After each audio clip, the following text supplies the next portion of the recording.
My name is Travis Smith. I coach at Brandeis High School in San Antonio, Texas, on the girls' side.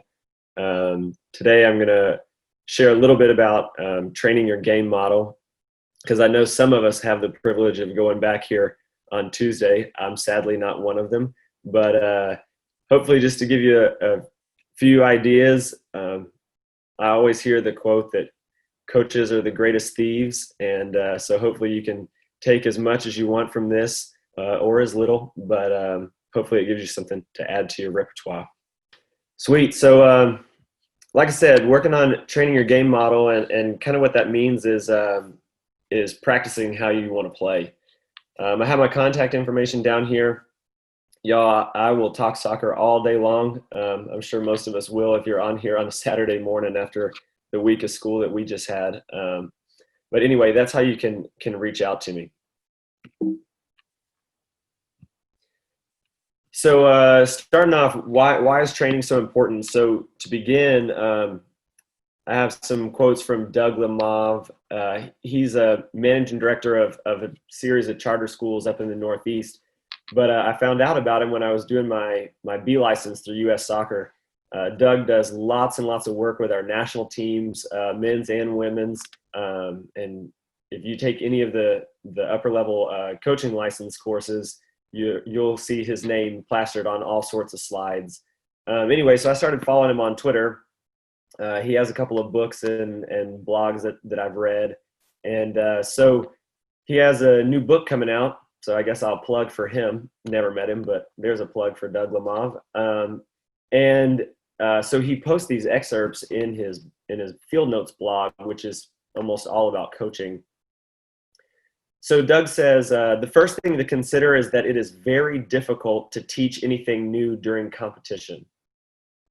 And he talks about that because of our working memory. Our memory's taken up so much by perceiving what's going on the field that it's hard to take in any new information. We're working strictly off of what is already inside. And so then he follows that up with saying, if I ask players to do something that we've discussed and rehearsed in training, they may, and I don't know if you can see the italics there, he made sure to italicize that, as in it's a possibility, but not a guarantee. They may be able to manage it, especially if I cue them with words that I carefully encode as part of practice. So we're all teachers, and I teach physics, and I kind of relate this to, right now we're working on linear motion, and the kids have a quiz on Wednesday when we come back. But if I just randomly started asking them to solve magnetism problems, then it might not go quite as well, just because it's things that we haven't necessarily talked about. And so he follows that up with, I'm reminding her of mostly what she already knows, and so that enables her to be able to process that information. But I know we're all guilty. We'll get in the middle of the game and start yelling out things to our players, and man, they just look at us kind of sideways, like, I think I can hear you, but what are you even saying? How do I do that? I think the famous one is when you get around coaches and they start yelling, press, press, press, right? But the kids don't know who you're talking to, which way you want them to press. And honestly, pressing should happen so quickly that if you have to yell it out, the moment to step in and win the ball has probably already passed, and your team's probably already gotten played through. So anyway, I'll talk a little bit more about that in a second. So that leads us to just creating game models. So what I mean by this is thinking about the type of players that you have. That's our main dictator of how we can be able to play. You know, I'm sure if you see on any sorts of social media or TV, and especially with Greg Berhalter and our national team, you know, they talk about wanting to play this game the right way, and we play out of the back, and we play a possession-oriented style, and we're going to dominate the other team, and all of this buzzwords. But you've got to have the players to be able to do that, right? And that doesn't mean that if you're in a club system, you can't create that model from a young age. But you know, my varsity has anywhere from 10 to 12 seniors graduate every year, and so it really that's half or more of a team that leaves every year. And so every year I feel like my team has a new identity, which means I have to adapt. And I think all of us have to in high school.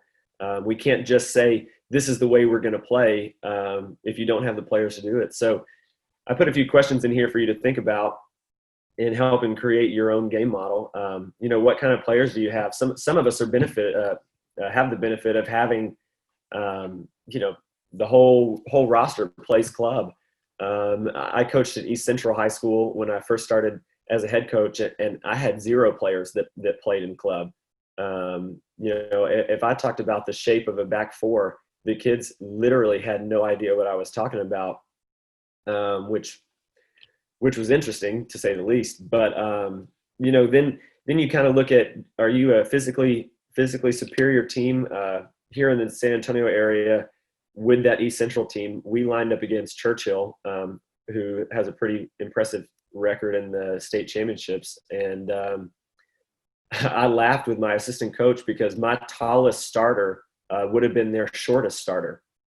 They had 10 guys over 6 foot tall, and man, they played for free kicks the whole night, and I wouldn't have blamed them.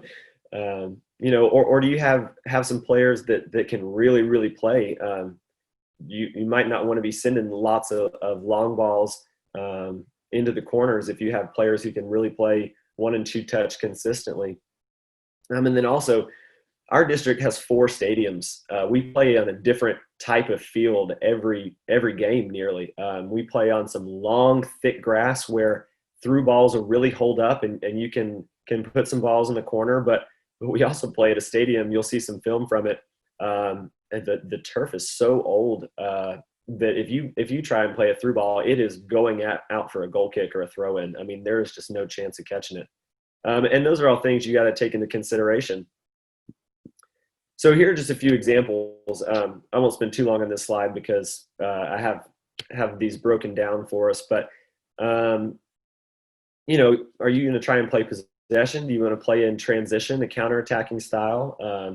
Do you like to play more direct? There's defensive styles. You can press high. You can sit around the midline, which doesn't mean you can't press from there. That's kind of my team's bread and butter. Or are you going to sit way back and really, really try and open up some space for some of your players to run in behind? So this is kind of what I was saying earlier here. By the time you shout, we have a field that has the highway directly next to it. We had to put up a net on one side of the field because if you put a clearance 10 yards past the sideline, it was going onto the highway. I mean, there is just no chance that my far side players can hear anything that I say. And so it's important that we create the habits that we want to see in the games in training. It takes out the communication piece from us, and it's just naturally ingrained habits. And anybody who's willing to listen, I'll tell them that I would rather have players think for themselves within my framework, of course, in the game, because if they're able to react subconsciously, it's going to happen so much quicker than the players who are conditioned to hear their coach go, move left or pass to Becky or go press Johnny, whatever it may be. If they're constantly used to being coached like that, I had a club team here recently that they struggled badly if the coach wasn't telling them exactly what to do, and they would come off frustrated because I wouldn't tell them where to move or what to do. And anyway, so that kind of goes in with my last point here, that pre-programmed reactions are likely to happen quicker than calling out instruction because they don't have to engage the working memory. It's all subconscious. So I'm going to go over three styles here today, and that doesn't mean that they're the only 3 styles. They're just the 3 styles that my teams have played over the last couple of years. Like I said, I've graduated for my knowing, pretty sizable senior classes the last several years, and it truly has changed the way my teams have played each year. And you'll see in the film, I have quite a bit of game film from these groups, and I'll try and differentiate between which team it is or which year. you'll just see the personality is so much different. I'm the same guy, so it's not like they're being, and my assistant's been with me the whole time too. So our coaching staff hasn't changed.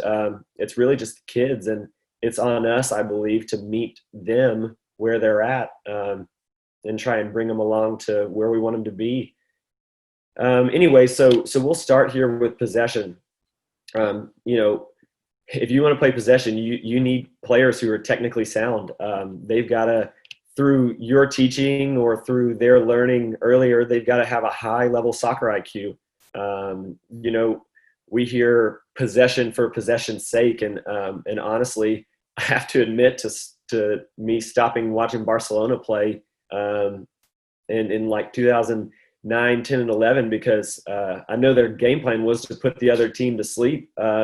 And pass them to sleep, but it put me to sleep watching too. So, we like to have possession that goes forward and has a purpose. And with that, the kids need to know what they're doing with it. Quite a few training ideas here. Rondos are obviously going to be huge, and little positional games that are a little bit like bigger rondos, but you can teach quite a few more concepts in them. And then I have video of this. The passing patterns are huge. If you can script some plays, I know that sounds silly because soccer doesn't happen the exact same way. You're lucky if it happens twice in the same game. But if you can script a few ways that the kids can deal with problems, it just cuts down on that working time. They recognize relationships between the kids, on the players on the field.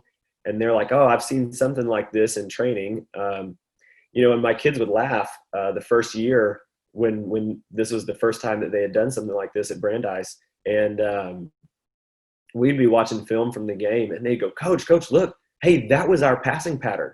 And I'm not just talking about in a square. I'm talking about like, how do you do it? How do you play from the goalkeeper? What happens if you collect a long ball somewhere around midfield, and you're camped out in the attacking half? Anyway, and so I try to put a few buzzwords or themes that I talk about with my players when we coach this style. Patience. You can't always go forward, but you want to have some probing passes. You want to try and draw some of their defenders out, of course. And then once you draw them out, you have to have penetrating passes. So here are some examples that I'll go over in the next slide. But these are just your typical rondos that you'll see anywhere on Twitter, anywhere on YouTube, Instagram. Everybody does them in the European game, and all the coaches that play the right way and that sort of thing. But these positional games are something that really, really, I believe has transformed my teams once I started using them. I got them from a guy by the name of Todd Bean. He's funny enough, he's Johan Cruyff's son-in-law, and he hosts a coaching school in Barcelona. I've never been, of course. Can't do it on a teacher salary here, but he has some online programs that I've taken in the past. And these things are great. I'll show you some examples here. I have some video from Columbus Crew. I got in contact with their analyst, and he allowed me to use some of their video, which is just awesome. So here are just some examples. The rondos. This is I try to give you some examples. Y'all, I've played for years with these yardages, and feel free to change them. If this is something that's too small for you and your kids aren't having any success, make it bigger. It's not about playing in the smallest grid. It's about challenging your kids, and we all have different level of kids, and so we may need to change the parameters to make it more or less challenging for them. This is the game, the 8v4 game that I have filmed from Columbus Crew. And then over here, you can kind of see what I'm talking about with passing patterns. We'll play against air, no defenders. We'll work 3 or 4 different ways to get out of the back. This would just be from a goal kick example. And then we'll add in some defenders. And the cool thing is you can change this based on who you're playing against. You can change it for their formation and work on on how you're going to get out versus an opponent if you're able to see how they press against other people's goal kicks. And so then, here's just a little example of an inside out pass that you can play. Anyway, but let's get to the film because I think this is the best part. So here's a Columbus Crew. I put Levu Bird's Twitter handle up in the top. He's awesome, y'all. If you follow him on Twitter, he is forever posting really, really great film for Columbus Crew, and they have way better technology you'll see here than what I possess. But anyway, so this is a little 8v4. You can tell that they're really trying to work on a diamond shape that he highlights pretty consistently. And this is great. He posted on Twitter saying the only way that the middle team was bailed out was by the coach's whistle. They're just working these guys, and you can see people that this is Darlington Nagby, this is Giassi Zardes. These are some of our top players here in MLS. But we do something similar to this all the time, and the kids really, really like it. This one, Caleb Porter is the coach. He started in college at Akron, then went to Portland Timbers, and now is at Columbus Crew. And I know MLS has gotten a bad rep in the past, but y'all, if you have an ESPN Plus account, I really, really encourage you to watch some of his games. They are fantastic to watch play. Anyway, we played a couple of different ways. I never really play each round for time because I want to reward the players if they're keeping possession. Let's let them see how long they can go. We'll do if the middle team wins it, just like a rondo, they can get on the outside. But we'll also keep the middle team in again if they give up too many passes, if their effort's not high enough. So here you can see my beautiful high school field that we train on. This is the playing out of the back that I was working on, or I showed you earlier in the animations. So here's the team working in orange.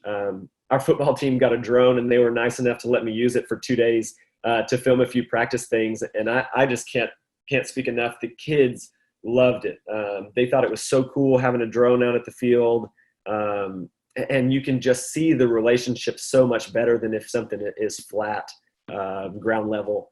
So here's one of the passing patterns. So we worked, if you watch this little girl here, we worked the day before. So this is a Thursday, and on Tuesday we worked on moving defenders in front of us with our movement. And so if you'll watch her in a second, you'll see she'll move the defender out just to create the space. And you'll see why that's so important here in the next clip. So this is actually at our district stadium. They were nice enough to let us go out and train there so that we could get some work on the width. And we're just doing a full field scrimmage. Well, close. We're doing a scrimmage to the 18s. I moved the goal up to the 18s, so there wasn't quite as much space. But this is, again, us playing out. So this is the next day. This is 3 consecutive days that we've worked on this. And you can just really see the movement in the midfield is just incredible. And I'll go back here in a second and break it down. But we really, really implement our concepts, and all we're missing is the finish here. But for early December, I was pretty pleased. I wasn't too upset that didn't go in the goal. But so check this out here. You can see we taught our midfielders to stack on top of each other. And the deeper player reads the player underneath. And this is all things that we teach in training. So watch her move out and this one move in. But she's already ready to receive the pass. And then you can see the other two split again. It's a lot of fun when I'm just standing here freezing and not having to say much, watching them implement these exercises from training. But here's it live. This is us in a game. This is against Clark. They've been ranked in the top 10 in the state, top 1 or 2 in our region the last several years. So this is not like we're playing against a gimme team. And this is really incredible. This is from 2018. well, 2019, sorry, 2018, 2019 season.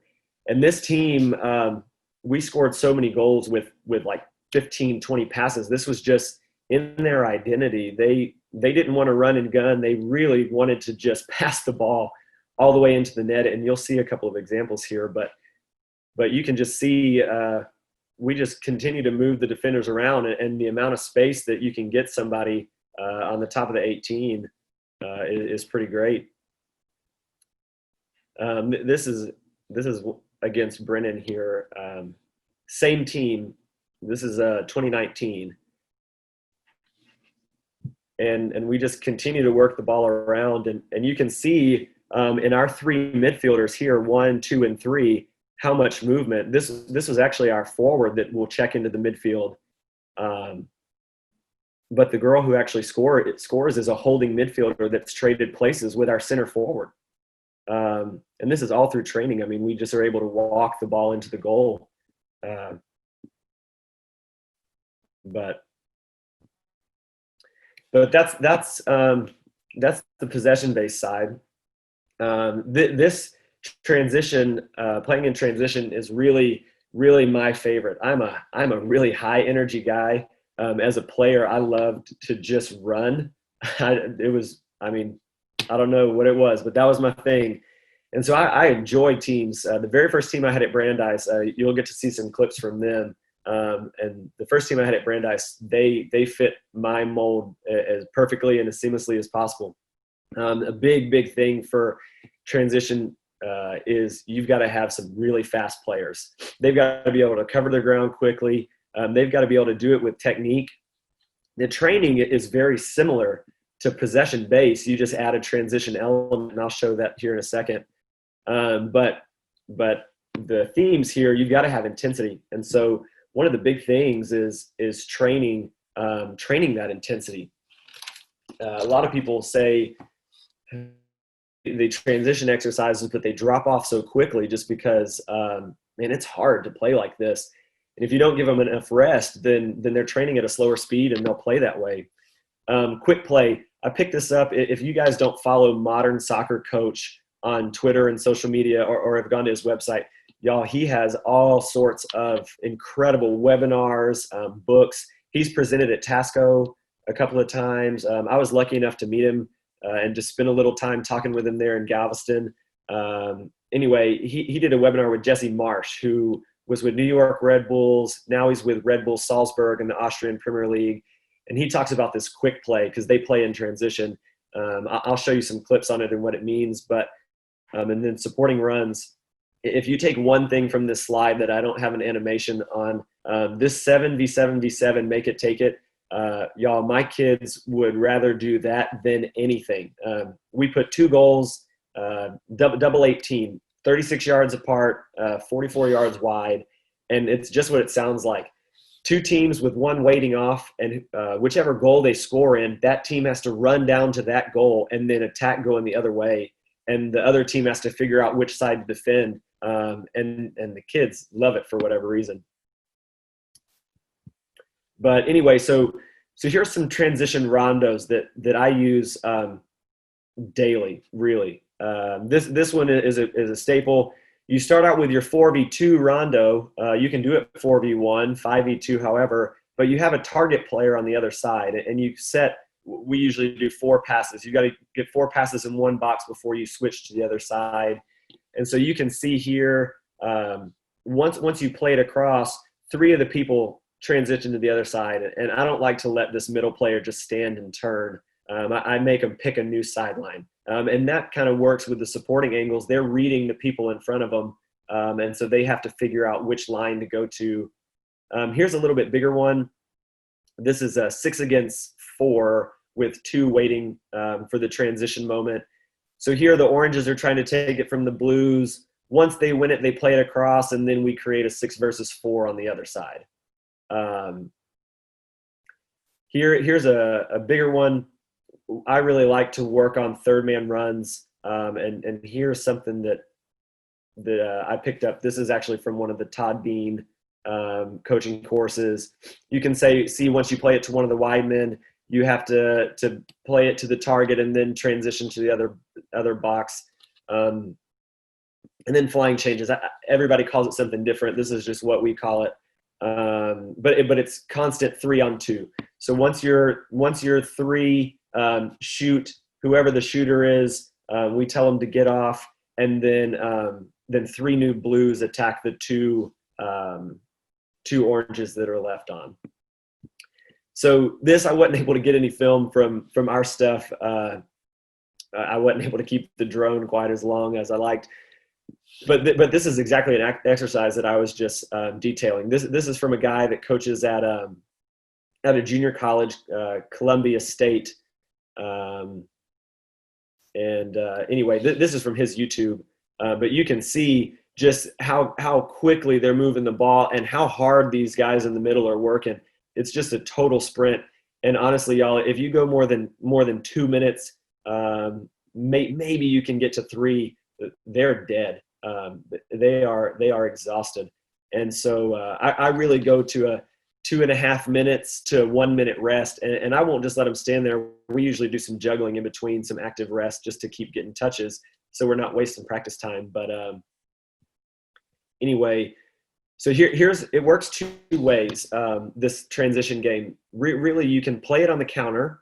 You can sit you can see here along this midline. This is not what this team does, but some of my boys teams that I've coached, we would sit right here along this top of the circle, and we would wait. We would bring teams up, and we would smash them on the break. But we trained the moment, the switch, and so anyway, it also works with pressing. Now, disclaimer: we turn the ball over like 3 times in this one clip. But it's mainly about the pressing. You can't even hear me say press one time because it's already too late. These girls were just obsessed. You'll see a couple of clips here over the next few slides from this team. Y'all, this team scored 125 goals before playoffs even started. They were animals, and I loved them to death because it made me smile, because it was like watching me run around out there. I wasn't the most technical player, but if my coach told me to go track somebody down, I was smiling. So check this out here. I mean, it's just insane amounts of sprinting from the entire team. You can see the whole team's working together. We're super compact. There's turnover number 1, but we win it again. Another turnover, but we win it again. And if you look here in just a second, y'all, we're in right there. Just have a bad pass, like I was saying. But here we go again. I mean, everybody is working so hard to get behind the ball. And I don't necessarily believe this is a foul, but anyway. So you can just see we've got 5 players there in your screen, and they have beaten 3 of their players down the field, and we've already got more girls coming. So this next clip is from the same game. You can see how it works on offense, and kind of a little bit about this team's mentality and how much fun they were to coach. So if you check this out, y'all, we get 10 players back in our defensive third. Okay, and this girl right here is the one who scores. I mean, she's every bit of 70 plus yards away, and we get 2 girls from below the ball that beat them all the way into the box for just an absolute tap-in. But it's because we trained it. I want to show you what I was talking about with quick play. Jesse Marsh, I can't claim to create this, but Jesse Marsh uses this term called play development player. And it's basically like your point guard. It's the person who, when you start the break, you immediately win the ball. You're looking for one player, and it's usually same 2 or 3 players in more of a centralized location that are going to start your attack. Their action is the most important, because if they turn it over, you have your team flooding forward, right? And that's how you can get in trouble. If you send your team forward and have a turnover, the other team can hit you on the break because your number's down. But I'll show you here, this winger is very central. She's inside the 18-yard box and almost in line with the 6. you can see how important it is that she keeps possession, because it allows our girls to get forward. And then just the supporting runs. Like I said, all of those exercises have targets to them to incorporate and to train supporting the player on the ball. This isn't like a dump it into the corner and chase and hope your superstar can go get it. I have clips on that here in a few minutes, but the supporting play is just crucial in this. This is the next year. You can see again, we turn over a punt here. This is our freshman goalkeeper, and punts it right down the middle. But the cool thing is we're able to win it back, and immediately we look for this player here, right? This is our play development player. She breaks the pressure and starts our counterattack for us. And you can just see none of our girls stop. They all make it into the box. We have 1 and 2 wide open for any rebounds or a cross, but we're able to just finish it off. So that's, if I could play one way, if I could recruit, if I were a college coach or a professional coach, that's the style that I would really like to play all the time. But the honest truth is, we have to figure out what we're going to do for our team. And that's why I put this direct package in here, because my team from this past year that got interrupted by COVID, the 2020 group, I had 6 girls that were 5'10" or taller, but really weren't the fastest. They had other qualities that were so much stronger, and it didn't benefit us to play in transition. I would have been subbing every 5 to 10 minutes to try and keep fresh legs out there. And so I don't want this to be a diss, as in a decreased team technical ability. Y'all, we sent 5 girls to Division I programs this past year out of the direct style of play, and they were all incredibly technical. But my second year at East Central, with 0 club players, we were not technical. It just flat out. But we had some kids who were willing to buy in together and defend deep. We defended in more of a hybrid mid or low block. We set our midfielders at the bottom of the center circle, so only about 50 yards away from goal, to try and limit space for teams that were more physically superior to us, but also to create space for some of our speedy players to get in behind the other team. This is also from 2013. When I was doing my student teaching, I worked at Clark under Walter Rule, who's a big Tasco guy. And we had a kid who could do a long throw from 30 yards and in. It was getting inside the 6. We had 4 or 5 guys who were not only 6 foot, but could jump miles in the air. And so we played for that. It sounds silly, but when the playoffs came, I was young and naive, and I was like, oh, coach, let's put up this field or this field. They were big, beautiful grass fields. And he was like, no, we're not going to. We're going to play on the smallest field humanly possible, because it creates more foul opportunities, more set pieces, corner kicks, throw-ins. And we went all to I say we. I was just the film guy. But, he took his team all the way to the regional semis that year off of set pieces. It was incredible to watch. And same thing from his 2004 team at Reagan that went to the state final. They had a guy that could run a 4.4 in the 40. And if y'all don't, that's flying for soccer. And honest truth, whatever side of the field it was on, his midfielders and defenders were instructed, you hit that corner flag, because it's not going to go out of bounds. Our forward will go get it. And then he just begged his guys, run as fast as you can and hope that you can get to the box by the time that forward crosses it back. And they went all the way to the state semis. And so it's not a diss to anybody. This is a legitimate style of play that we played all year. And we lost 2 games doing it. So the big thing is you don't really need to train rondos here. You just got to train what you're going to play. Baylor women make the NCAA tournament every year, and their warm-up, no joke, every day is short, long. You can see it at their games. You can see it at their practices. They don't care about possession. They play with a stopper and a sweeper, and they are going to knock it long, and they're going to press you all over the field, man marking style. And so a couple little games that are fun, horseshoes. It's just like the game with horseshoes. You just play it with a soccer ball, try and send a long ball and have your partner bring it down. Soccer golf, you can set up a little course with corner flags and cones, but it's really about getting the kids to judge balls in the air. It's so hard, especially on the women's side. If you don't practice the ball being anticipated, flight of the ball being anticipated, they a lot of times will watch it and then run unless you train it, and it gives you such an advantage. But you can see how target players again are all important here. So I like to put small goals or a goal when I'm training direct, just because when you play it in, I don't want like a transition, then the motion to go back the other way. I want it to end.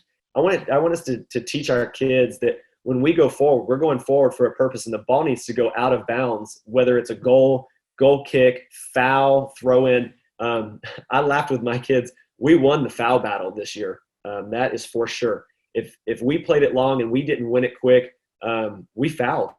We stopped the game. We didn't want to play in transition. We wanted to get our players back, have them send free kicks. Y'all, you're not going to win a header over all of my 6-footers. And we embraced it. So you can see here, play in possession in one side, and as soon as you get it forward, you try and knock it in the small goal. Very similar up here. It's just to a big goal. I put this, it says plus 25. So this is two 18-yard boxes in size of a grid. And then I added 25 yards to try and give them space to hit a ball in behind. So you can see here just a little possession. Once you find the target player, players are running in, and then the support play again is just so critical. You'll see why here in a second with the film.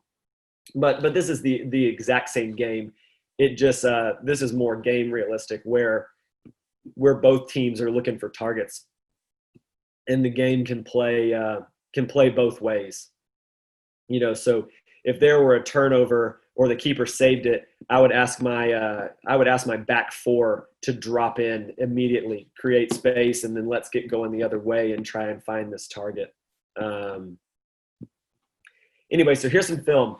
So this team would man mark us in the midfield, and they played with an incredibly high line. They tried an offsides trap, and y'all, I have to give credit to them first. Every year they catch us 20 times. We know it's coming. We train for it, but I just watched their coach laugh over and over and over with how frustrated my girls get getting caught offside. But finally, we got them to realize that they're man marked, and if we create some space down the middle, we can play a ball straight into our forward, and she has space. So I don't want you to think that this is a shanked free kick. This is by design here. We get our midfielders to kind of spread out and create a passing lane, and then immediately, like what we train, we're looking for that ball in behind. This is my 2020 team, and we scored a ridiculous amount of goals like this. We would just get one player. She was one goal away from breaking our school record, which says a lot from 2017 when we scored 125 goals. But she just was in all the time because we worked on playing direct. And she's really, really great at judging the flight of the ball in the air. This is an example from that 2017 team. You can just see them in transition is a joke, but this is just a great example of how playing direct can benefit you. We had a girl who could really serve a ball. She went to go play at St. Mary's University, a Division II school here in San Antonio, and serving long balls was her bread and butter. But you can see why support play is so important. I mean, if that wasn't a PK, I don't know what it was, but the ball falls right to the forward because she made the effort to get up. And then this, I have to preface this with this is my favorite goal as a head coach that any of my teams have ever scored. We had the Soy San Antonio, their Twitter handle is @soy_SAF. they're a local media group here in San Antonio that tries to give coverage to our USL team, and the high schools, boys and girls. I'm really thankful for them. And here we had the top two teams in the city competing. This is against Clark, and this game was for the district championship. I noticed in our first game that their defenders were stepping up into our midfield. We played a box midfield last year, so we outnumbered everybody 4-3. And the way they counteracted that was they would step somebody up into the midfield, and they would leave some of their center backs isolated. And so we said if we could play out down one side and drop it into the midfield and hit a big switch to the other side, I told them all week, we will score a goal like this, right? And if you don't believe me, the Soysaf guys will back me up because they were there at training, and we had a good laugh in the parking lot after this goal happened. So you can see we play out here, and we play it directly into a center forward. We don't mess around trying to play it through the midfield. This goes right into a center forward who's able to hold up possession, and you can see that the midfielder doesn't cover. We're still 3-on-2 in their back, which looks like good numbers, but we hit a great ball over the top, and then this goal is just fantastic. And you can see what it means to the kids. This was our first possession in the game, and we had an amazing time after that. And anyway, so that's what I got for you. Let's see. Here are some of the resources I use. Some of the people that I've mentioned. These are all Twitter handles. I don't have Instagram, so I'm sure you can find them on Instagram too. But if you want any of this, you can connect with me on Twitter. This is my Twitter handle down here. So anyway, hope I didn't bore you too much. That's what I've got for you. I'll tell you what, Travis, that was awesome. And right quick, I don't see any questions, but you guys have questions, you'll type those in the chat and the question and answer area. We can get to those pretty quick. But yeah, very well done. No, I really enjoyed it. I got a lot out of it. Very well put together too. So anybody have questions for Travis right now? And if not, what we usually do is I'll move it to open everybody and create everybody a panelist. That way we can just have the open discussion, which usually generates a whole lot more than just doing the panelist view. So if you give me a second, I'll go and do that. Once again, I'll plug in the chat area, make sure if you want a copy of it. And are you want to send me your PowerPoint for today? Oh yeah, absolutely. You can put it wherever you want it. Awesome. So what I'll do is I will have that up here pretty quick. On the web resources, you'll have that at the beginning. Also, the sign up for the group, and we got questions coming in. Can you see on the bottom where it says the Q&A? Yeah. So Mark asked first in the chat. It says, "Did you go over 7v7? Make it take it." Yeah. So the way I did that is I put two 18-yard boxes on top of each other. So it's 36 deep by 44 wide, and we play 3 teams, and sometimes it's 6 or 7 or 8, whatever the numbers are. But one team is attacking each way with one team off, and whoever scores, they then have to take their whole team down to the goal that they scored on, and attack going the other way. And so the team that's off has to figure out which side of the field they get on. And it's great to see the kids because they're yelling at each other. It's great for communication, but the kids have to get organized. They have to figure out which side the defenders need to go on and the attackers, and even just the big one that everyone yells is stop the ball, because the kids will sprint into the goal, grab a ball, and take off running down the other side. And you'd laugh at how many times they score 2 or 3 goals back to back just because of all the chaos, and one team knows what's going on and the others can't figure it out. Q&A though. What kind of conditioning are you doing for some who are clubbing? Okay, so this is a great question. Actually, this week was a big one. We're doing Zoom workouts. We're not allowed in person, but a lot of times I have to pull kids out of training. I ask my club players pretty regularly, And I try and go online and find as many of their schedules or have the kids send them to me. That way I know who's played, 3 games. Like a lot of my girls played 3 games this past weekend, but I do have girls who don't play club at all. And so I would just tailor the workout to them. Instead of doing simple example, instead of doing 8 reps, maybe they would do 4, and just to try and save their legs a little bit. December and February, they're 2 big club tournaments during our high school season, and I lose a lot of players. Luckily this year I had such a deep team that we were able to still win a game while missing 7 players to a club tournament in Houston. And I just rest them. Look, I'm in it to try and help the kids. I want as many of them to go play in college as possible. But I also owe a lot to 2 of my high school coaches. I went through a lot in high school, family stuff, and the lessons that they taught me then were so important. So I'm not trying to tell a kid, you just had 3 club games, Friday, Saturday, Sunday, and then we play on a Tuesday and you need to come play 80 minutes. If the kid tells me, Coach, I can't go, that's what it is. I don't force them. Now, if they lose their starting spot because somebody had an incredible game, then they know that that's also the punishment, and that has happened. Where it takes a few weeks for a kid to get back into the starting lineup just because some kid's playing so well. But I just don't force them. If they need to do 1 set of the rondo instead of 3 sets, I kind of let them judge. But they know if they're missing out on reps, they're missing out on a starting opportunity. So they're pretty good about it. And then I'm going in. I think I got almost everybody promoted to panelists. So at this point in time, you can just jump in and unmute yourself and ask away, and we'll go more to the discussion model. One thing I do like is I really appreciate you taking the time to put the video in there. It made a lot of sense. It came clear with your presentation. So that was something I applaud you on, Travis. That was really good. Oh, thank you.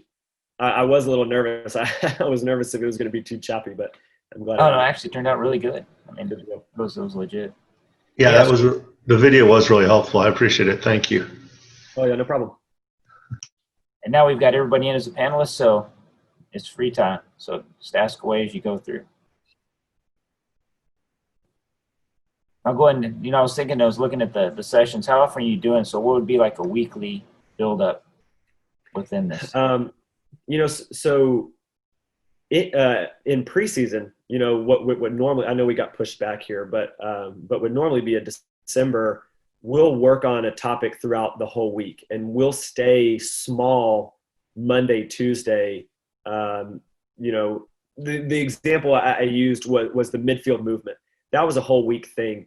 We started a 4-on-4 box, and everybody was one-on-one in their box on a Tuesday, excuse me, and they had to learn about moving and reading where the other player moved, and then we progress. And I try in December to end every Friday with a scrimmage, whether it's against somebody else or our own team, and that way we build up and we have a theme that we've worked on all week. And it sounds silly, but really, that's the only thing I coach them on. That's the only thing that we have film on. Now, that's not to say that I don't watch the film and I see other areas that we struggled, and then we work on that the next week maybe. But that midfield movement piece was huge, and the girls were super excited to see it to come through, because, like I said, you train it to happen subconsciously, right? And so a lot of times they don't even recognize that they do it in the game. And when you go back and show them, they just light up. They're like, oh my gosh, like we've been working on this all week, and there it was. And so I really try and highlight more of the good things from that. But,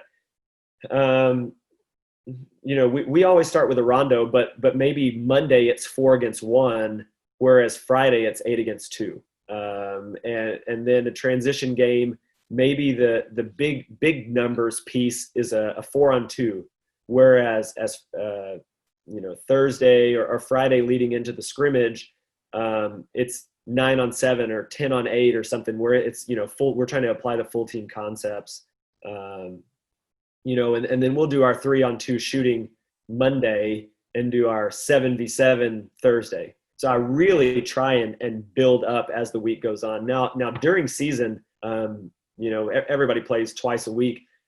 Plus, then you throw in club practices and stuff. And I'll be totally honest. Our high school practices during season are a lot of walking, a lot of standing and walking through things.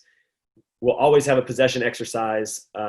We will have something that teaches transition, but we'll do it short. I'm talking 3 sets of 2-minute reps, maybe 4 if there's a lot of rotating in. We play an 8v2 game where 2 kids are coming in over and over and over each time they win the ball. And so they're able to get more rest that way. That we'll go 3 minutes or maybe 4 sets of 2 that way.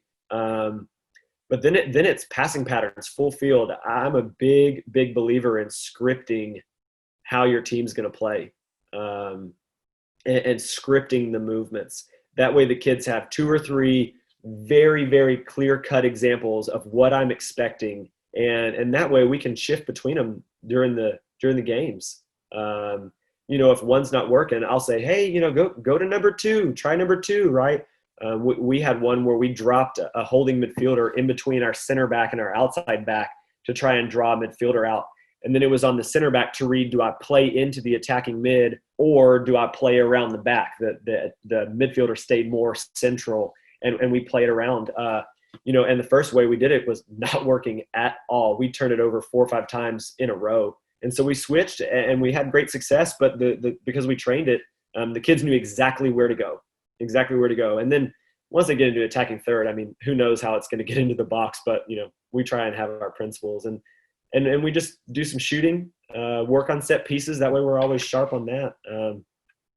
But we still try and get our 2 lifts a week in. We lift the day after the game each week. And, in off season, we'll do our character development on Monday to try and get the kids rested from their club weekends. Tuesday and Thursday are our lifts. That way the kids aren't lifting right before their club games. And then Wednesday and Friday, we'll go outside and play some soccer. So in a week, are y'all training during the period too? Is every day a day on the ball, or is it just on the ball? So we have 8th period athletics, which is last. So in off season, we only touch the ball twice a week. Now that's my current school. When I was at East Central, we had our football coach was great about having open gym hours. And the kids could go in and lift before or after school. And I encouraged the kids to do that. But we had to play all the time. So we would do 3 days a week soccer with them, Monday, Wednesday, Friday, because they didn't have any club. We were everything. They were getting, obviously, Sunday league and pickup soccer and that sort of thing in the parks in that community was huge. But they were almost more excited of winning a trophy in a pickup, men's league thing than they were playing playoff games. Anyway, we would do maybe about a 20-25 minute body weight circuit out on the field, and then we would do 20 minutes of maybe a scrimmage or something. So that way we got playing with the ball every day. But no, at Brandeis, off season we play twice a week soccer. In season, we will play 4 days a week, whether that's preseason, like in December, or in season. Obviously, in season it's 2 practices and 2 games. But between 2 practices, 2 games, and 2 lifts, man, they're going 6 days a week, and that's a lot. But obviously we give them Sunday off, but I always try and give in preseason the girls Wednesday off. That way they're not going straight through and they get a day. Because like I said, I want our exercises to be as intense as humanly possible. They need to be bent over, hands on their hips, hands on their head when we stop the time. And if they're not training hard enough. That was a hard message to get across the first year I was at Brandeis, but you saw the results from that pressing clip. I mean, those girls turned into animals, and it was just incredible. But it took a while to get them to be like that. And not that they were hard-headed, just they weren't used to it, and so they were exhausted. But with that, you got to give them rest. And so that's why we have a lot of stand-in, walking through plays, half field moments. How do we build out from our goalkeeper to the midline? Stop, right? How do we build out from maybe the bottom of the center circle when we've pinned a team in the other side in possession? How do we play a half court style, right? Especially for my transition teams, they like to run. But how do we do it when we pinned a team in, when we maybe are the better team and we don't want to back off. We want to just keep going at them. So we'll walk through that. Kind of like that goal, the ending goal against Clark. We walked through that play 30 times to make sure that everybody knew their movements. And it paid off. No, it sounds good. It looks like Ruben had a question in there. It said, do you have a mile tryouts or a pacer fitness test? Yes. So what we do is I was lucky enough here in San Antonio to work with some of the San Antonio FC, which is our USL team, coaches before they went over to coach in their academy. And they do some fitness where, bear with me here, I'm going to try and explain it. You jog from the inline to the 18. You sprint to the midline, jog to the far side 18, and you turn around, sprint back to the midline, jog, and then you walk the 18. So it goes jog, sprint, jog, walk. And you should do it in a minute, right? And so we do 10 of them for our kids who don't play club, right? They need to be able to get 10, and then we, sounds bad, but we do 3 sets. Okay, so it's 30 minutes of fitness for our non-club players. The players who maybe played 1 game that weekend, maybe they only have to do 5 in each set, right? Or if their legs are heavy, honest truth, I've given them off. But for tryouts, I want to see where those girls are at. So we try and do 2 sets of that, 20 reps. I break it up by a 2-minute break in between the 10-minute segments. And obviously those numbers are different from JV. If I have a JV girl who can get 7 or 8, that's awesome. But I run it with them. So don't just think those times are for the girls. The boys, trust me, they'll be huffing and puffing when you run that. I know I am. If I can make 30, I'm like, y'all, I'm going to get Whataburger, a large shake, and I am sitting on the couch because I am roasted after that. So I do that, but I don't like to spend a ton of time. I know I can get them in shape through the month of December, right? Through my exercises, through the drills that we do in training. So I do it because we all know we need documentation. We need something tangible that when a parent comes back and says, why did my kid not make the team? We have to have numerical data to back it up. At least my athletic directors and principals that I've ever worked for have asked that. I'll type the starting lines in the chat here in just a second for you. But anyway, we do that, and then if you Google United States Soccer Women's National Team Technical Testing, U.S. Women's National Team Technical Testing, you can find a PDF of it. Maybe Coach Cottle can find it here while I'm talking, but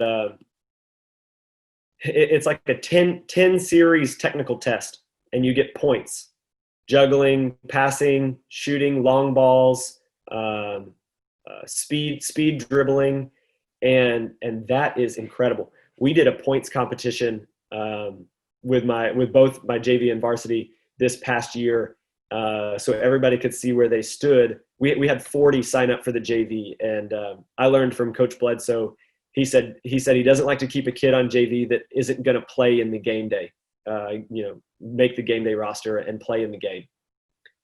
So I have to cut that down, and I want the kids to see all year where they stand and where they need to progress. And so we took points on the technical testing. We did it in August. We did it again in October. And then we did it again. We did parts of it, not all of it, but parts of it at tryouts. And that way we have tangible data that the kids, and it's very, very rarely, because of how broad the spectrum is, do you have a kid that shouldn't make it?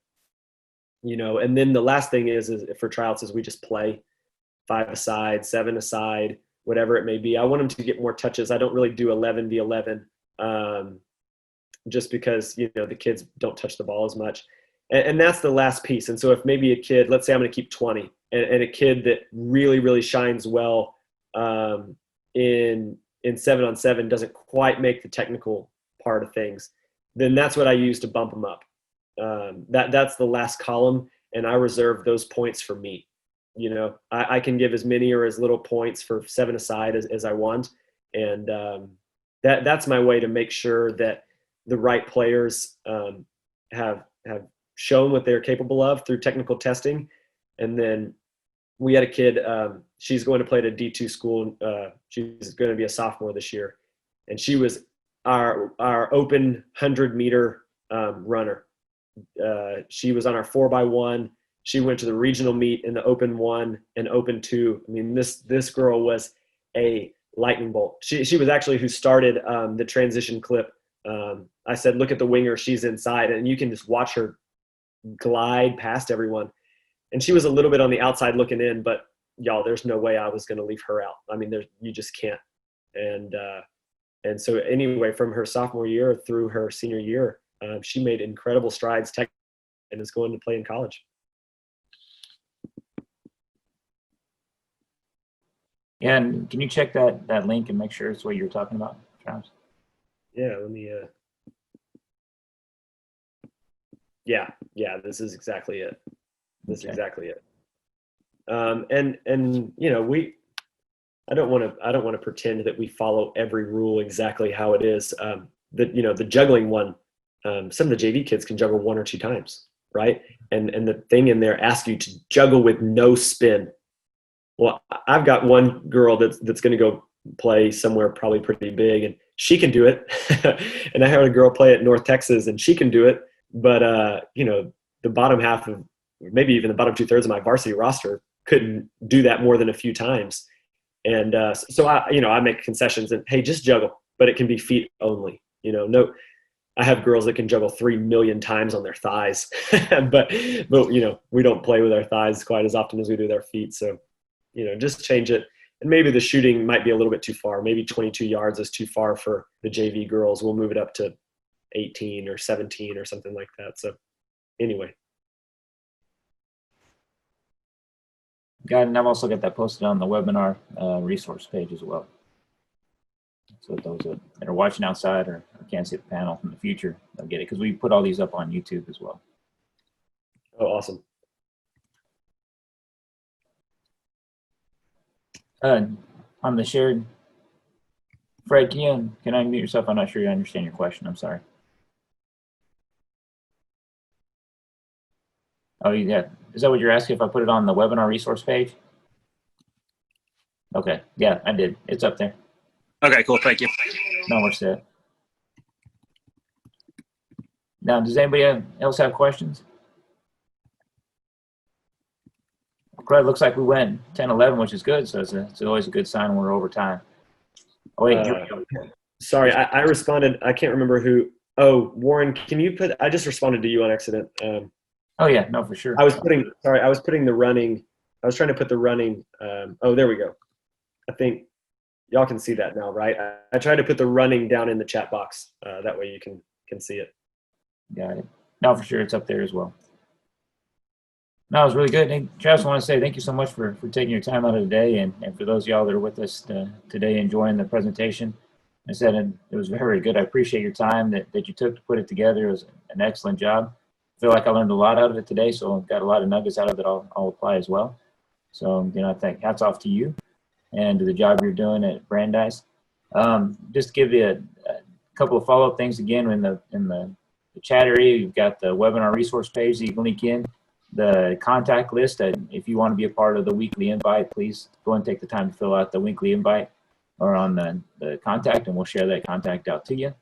And then as well as if you'll take a second and fill out the questionnaire, that's going to be huge as we start building these things going on in for the future. It seems like we've had a pretty good turnout each week, and each week we seem to learn a lot, had really good panelists. But part of that, as you can tell by Travis, we've got really good coaches in the high school environment in the state of Texas.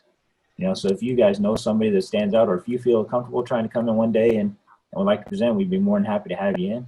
But without that information, you know, we have a big state, lots of people. So if you know somebody that you think would come forth, please contact me. I'll be happy to put them on the list, and we'll get them in here and continue this thing growing. Like I said, I hope you guys have an awesome and incredible week. And once again, thank you, Travis, for your time. And with that, we'll see you guys next Saturday. Oh, wait, one last plug. Austin Guest will be on next week, and he'll be our presenter at 9 a.m. next Saturday.